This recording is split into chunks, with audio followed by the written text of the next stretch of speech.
Ni iteka n'umunezero ntangere byo gusubira kubana namwe mwibanywanyi mukurikira imboneshakure yacu ari nayo yanyu Shiramatsiko TV. Ni imboneshakure imwe rudende dushikiriza inkuru n'ibiganiro utaronka ahandi. Uyu ni umwanya w'amakuru agezweko ari kuvugwa ngaha mu gihugu c'u Burundi, aho ino mboneshakure yacu ari nayo yanyu Shiramatsiko TV ibategurira amakuru ahambaye cane aba ari kuvugwa mu bisata bitandukanye, aho twibanda cane cane ku makuru aba ari kuvugwa ku gateka kazina muntu, aba ari kuvugwa mu butungane, aba ari kuvugwa mu cibano, aba ari kuvugwa ku mbuga ngurukana bumenyi, aba ari kuvugwa muri politike ndetse n'andi yose mutamenye turatohoza amaze tukabashikiriza ido nido. General Jules Ndihokubwayo ntakijejwe kugendanira umukuru w'igihugu c'u Burundi General Evariste Ndayishimiye. Ni iki cyaba cyatumye General Jules Ndihokubwayo akurwa mu mabanga mu gihe bizwi neza ko ari umwizigirwa wa Perezida Evariste Ndayishimiye ku buryo bukomeye? Hari amakuru ahambaye duhejeje kuronka arabana n'ibyatumye Jules Ndihokubwayo akurwa muri ayo mabanga, aho benshi mu makuru ariko aradushikira yemeza ko Jules Ndihokubwayo yari amaze kwifatanya n'abashaka kurwanya ubutegetsi bwa Perezida Evariste Ndayishimiye, naho yahoze ari umugenzi we bikomeye cyane, kandi akaba ari we wagiye akora ibishoboka byose kugira ngo akingire ubutegetsi bwa Perezida Evariste Ndayishimiye, n'igihe General Arenga Bunyoni yashaka kubutembagaza. Amakuru ariko aradushikira aremeza ko Jules Ndihokubwayo ari we wakoze ibishoboka byose kugira ngo akingire umukuru w'igihugu, kandi akaba yaranakoze ibihambaye kugira ngo General Arenga Bunyoni wari umukeba ukomeye cyane wa Perezida Evariste Ndayishimiye afatwe apfungwe. Ariko ubu ngubu Perezida Evariste Ndayishimiye yamaze kumwikuraho, yamaze kumurungika guserukira igihugu mu mahanga, aho benshi bavuga ko bifise ikintu binyegeje, kandi bikaba byerekana ko Jules nawe yaramaze kujya ku ruhande rw'abashaka kurwanya ubutegetsi bwa Perezida Evariste Ndayishimiye, barya nyine baburwanirizamwo indani, aho byahise bimenyekana. Akaba ariyo mpamvu Perezida Evariste Ndayishimiye yaba yahisemo kumurungika hanze y'igihugu. Ariko andi makuru ariko aradushikira akavuga ko umutambukanyi w'umukuru w'igihugu c'u Burundi Angeline Ndayishimiye ari we wabigizemwo uruhara rukomeye cyane, kuko Jules Ndihokubwayo babazwaga n'ibyo Angeline Ndayishimiye akora, akavuga ko Angeline Ndayishimiye ariko arigereranya n'umukuru w'igihugu kandi atari we abarundi batoye.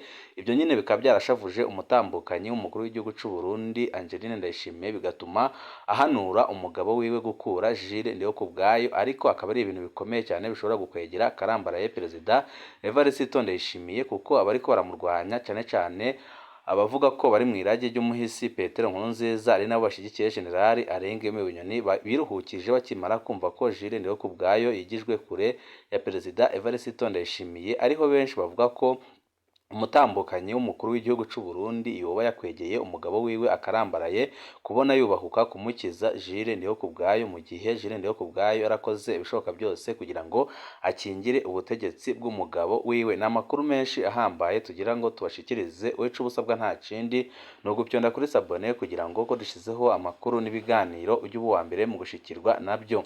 General Jules Ndihokubwayo ntakijejwe kugendanira umukuru w'igihugu, yasubirijwe n'umwizigirwa wa Angeline Ndayishimiye. Kuva muri 2020 Jules Ndihokubwayo yafatwa nk'inkingi idasanzwe ya Perezida Ndayishimiye. Ni mwene wabo basangiye byinshi kuva mu buto. Ku rugamba rwa CNDD-FDD basangiye akabisi n'agahiye. Abamuzi bamuvuga nk'umurwanyi adasanzwe, bamuvuga kandi nk'umuntu adatinya kwerekana ko atemera ikintu kitamuguye neza. Ibi biri mu byatumye atoroherwa mu butegetsi bwa Perezida Nkurunziza.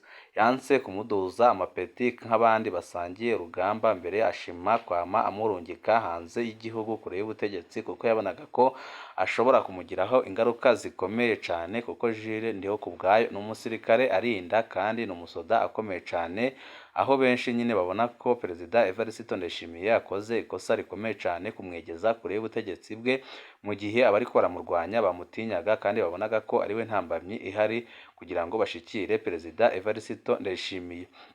Mu kiringo ca gatatu Jules Ndihokubwayo yarakezwe rwose ko yari kumwe n'abasirikare batemera ubutegetsi bwa Nkurunziza, mufata ko akorana n'abaroberi naho we yabyamiriye kure.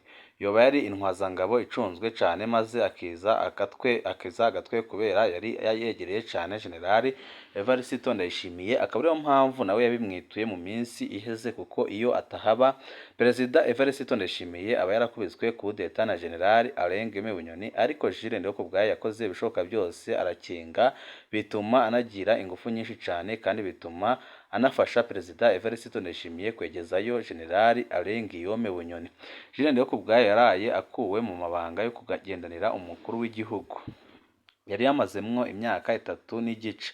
Muri ayo mabanga yarasubirijwe na Joseph Ndayisenga yahora ari umuyobozi mukuru ajejwe gufatana mu nda. Joseph Ndayisenga asanzwe ari umukuru w'urwego rw'ishingwantwaro rwa Fondasiyo Umugiraneza yo kwa Angeline Ndayishimiye. Abegereye Jules Ndihokubwayo bavuga ko yahora yerekana ko adashigikiye ukuntu umupfasoni w'umukuru w'igihugu yivanga mu bintu byose, nk'uko yoba anganya amabanga n'umukuru w'igihugu. Akaba aribyo byamuteranije bikomeye cyane na Angeline Ndayishimiye, agahita ategeka umugabo wiwe kumwigeza kure. Ariko ibyo benshi babonye ko Perezida Evariste Ndayishimiye yitaye mu mutego ukomeye cyane, kubona yikuraho umuntu nka Jules Ndihokubwayo akamwegeza kure. Ariko andi makuru nayo akavuga ko Jules yari yamaze kujya ku ruhande rw'abashaka gutembagaza ubutegetsi bwa Perezida Evariste Ndayishimiye, akaba ariyo mpamvu ahisemwo kumwegeza ku ruhande. Ariko bikaba biboneka neza ko Perezida Evariste Ndayishimiye muri no minsi atamwizigirwa afise, kandi bikaba biboneka neza ko ibintu bishobora kumuyangarana mu minsi iri imbere kubera impinduka ariko arakora, ariko bikaboneka ko ari impinduka zirimwo uruhendo rukomeye cyane. Kumbure biri mu bisigura impamvu arungitswe kure y'ibiro by'umukuru w'igihugu. Ikurwa rya Jules Ndihokubwayo rishobora kongereza ububasha bwa Angeline Ndayishimiye. Itegeko ry'umukuru w'igihugu ryaraye rigennye General de Brigade Jules Ndihokubwayo mu mabanga yo guserukira Burundi mu makungu. Kuba Jules Ndihokubwayo agiye kurungikwa kure y'u Burundi, hari abagiye kwiruhutsa, cyane cyane abiganjemo abavuga ko bari mu iragi ry'umuhisi Petero Nkurunziza, kuko Jules Ndihokubwayo ari mu batumye badatembagaza ubutegetsi bwa Perezida Evariste Ndayishimiye. Muri abo harimo nyine abarongoye ibiro bikuru bya gisirikare n'iperereza by'u Burundi, bari bikeka ko ashobora kubasubirira umwanya n'umwanya. Jules Ndihokubwayo ari mu babangamiwe kandi bababajwe n'ibintu byagiye biba ku butegetsi bwa CNDD FDD, kandi agashaka kugaragaza ko yitandukanije nabwo, ariko Nkurunziza nawe akabandanya kumushira kure y'ubutegetsi kugira ngo ntagire ingingo afata ikiza abarundi. Jules Ndihokubwayo ari mu bagerageje gukora ibishoboka byose kugira ngo batabare igihugu, ariko byarangiye binaniranye kuko Jules Ndihokubwayo yagumyaga arungikwa hanze y'igihugu.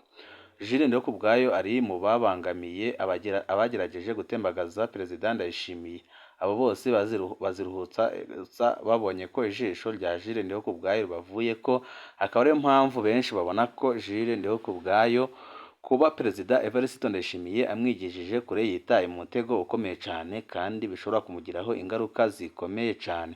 Muri 2021 Jules Ndihokubwayo yaravuzwe mu inyuruzwa rya Christian Ndizeye batazira Blaise amuhoye isoko ry'ibyuma bishaje bya Regideso Blaise yari aherutse gutsindira. Iryo soko riciye mu mureridi urenga w'amarundi. Jules Ndihokubwayo avuga ko nawe asanzwe adandaza ibyuma bishaje, kandi akaba yaragize uruhara rukomeye cyane mu iyicwa ry'uwo mugwiza tunga. Benshi bakavuga ko ubugenzi bwa Jules Ndihokubwayo na Perezida Evariste Ndayishimiye kuba neva abwirengagije ashobora kuba akoze ikosa rikomeye cyane. Aka gafoto ka Colonel Jules Ndihokubwayo na General de Brigade Evariste Ndayishimiye bakiri mu kiroberi ca CNDD FDD. Aba ni abagenzi ba kera cyane kuva ku rugamba, bose bava muri komine Giheta mu ntara ya Gitega, bava ku gatumba kamwe. Hari n'abavuga ko bafitaniye ubucuti bwa hafi mu muryango umwe. Ubu ni umukuru w'igihugu yavuye mu gisirikare afise ipeti rya General Major. Ubu ni we yaramaze igihe kinini agendanira umukuru w'igihugu, aho nyine Perezida Evariste Ndayishimiye yashimye kumurungika hanze y'igihugu.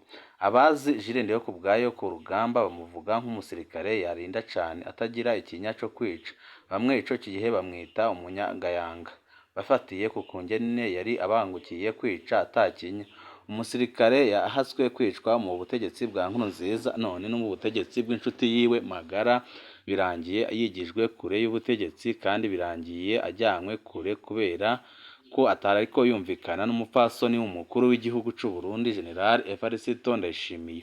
Jules Ndihokubwayo ni umusirikare atari yorohewe ku ntwaro ya Perezida Nkurunziza naho yari yazananye muri CNDD-FDD. Ipeti rya Colonel yari rimaze ko imyaka irenga 16, aho bazananye ko ku rugamba ndetse barwananye muri CNDD-FDD. Bose barahawe amapeti bagizwe abajenerali bo ku rwego rwo hejuru, ariko Jules Ndihokubwayo bararimwima. Perezida Nkurunziza yaronka amahoro ari uko yumvise ko Jules Ndihokubwayo ari hanze y'igihugu. Ni nayo mpamvu imyaka myinshi yamugumiza mu bikorwa byo hanze, akaronka amahera menshi ariko akaba hanze kandi akabura ipeti. Muri 2016 umuhari Furebu wa General Godefroid Niyombare waratangaje ko Colonel Jules Ndihokubwayo ari we arongoye ibiro bikuru by'igisirikare cy'uwo muhari, ariko bukeye Jules Ndihokubwayo yarabeshuje ayo makuru. Amasoko yacu avuga ko ari impanuro yahawe na General Major Evariste Ndayishimiye. Mu minsi yakurikiye ubuzima bwa Jules Ndihokubwayo bwaba bwarabangamiwe, abaho bari kuri hange ikomeye cyane kubera hari bamwe mu iperereza rya Nkurunziza boba bari bahawe itegeko n'umukuru w'igihugu ko bagomba kumugandagura byanze bikunze. Umwizigirwa wa Perezida Ndayishimiye. Aho Perezida Ndayishimiye ashikiye ku butegetsi, Colonel Jules Ndihokubwayo ari mu ba mbere bagenwe mu bakorana n'umukuru w'igihugu. Yabanje kuba icegera c'ugendanira umukuru w'igihugu, mu nyuma arahava araba bwego muri ayo mabanga asimbuye Maniratunga.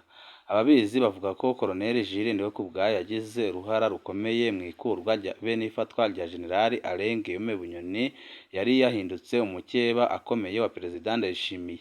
Amatwi adusumira aho iyo Angeline Ndayishimiye atamama iyo kandi bitamenyekana kare ko yafashwe, ubuzima bwa Bunyoni bwarashobora kubangamirwa ku buryo bukomeye cyane.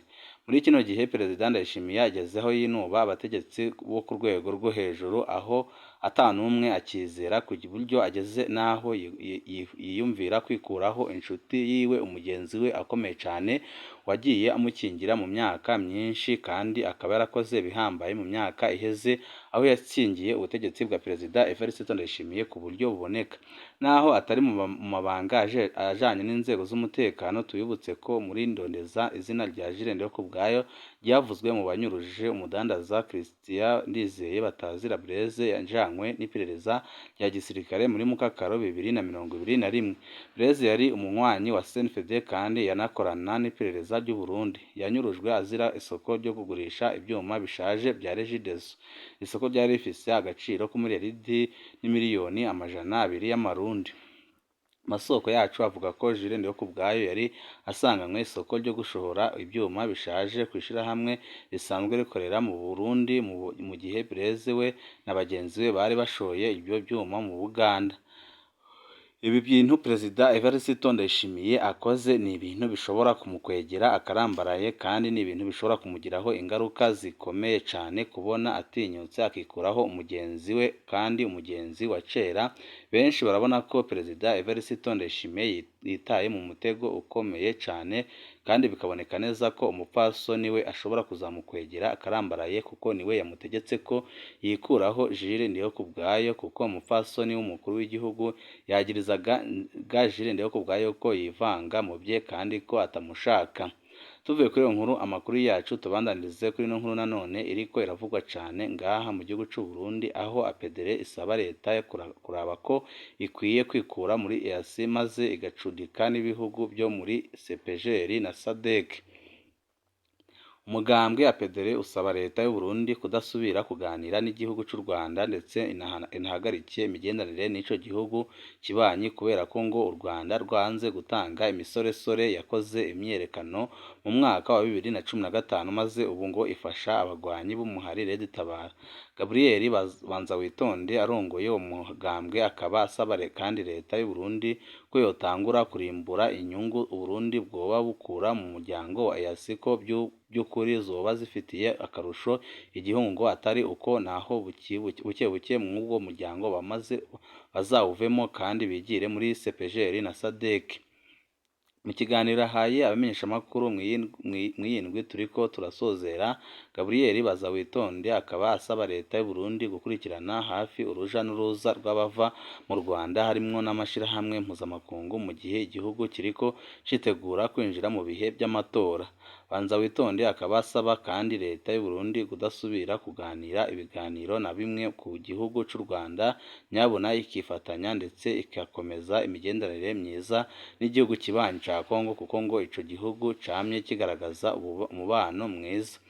Ibyo uwarongoye umugambwe yabitangaje nyuma y'aho umukuru w'igihugu cy'u Burundi Varisito Ndayishimiye amenyesheje ko igihugu cy'u Rwanda arico kiriko kirashigikira congera kikacumbikira umuhari Red Tabara, umuhari uheruka gukora igitero muri zone ya Gatumba mu mpera z'umwaka wa 2023 maze gisiga gihitanye ubuzima bw'abantu 20.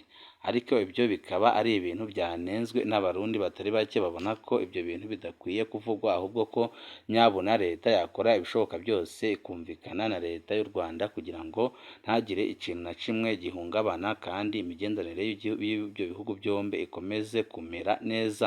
Banywanyi bacu ni duke dusozerera amakuru twari twabateguriye, ico busabwa nta kindi ni ugupyonda kuri sabone kugira ngo uko dushizeho amakuru n'ibiganiro ujye uba uwa mbere mu gushikirwa nabyo.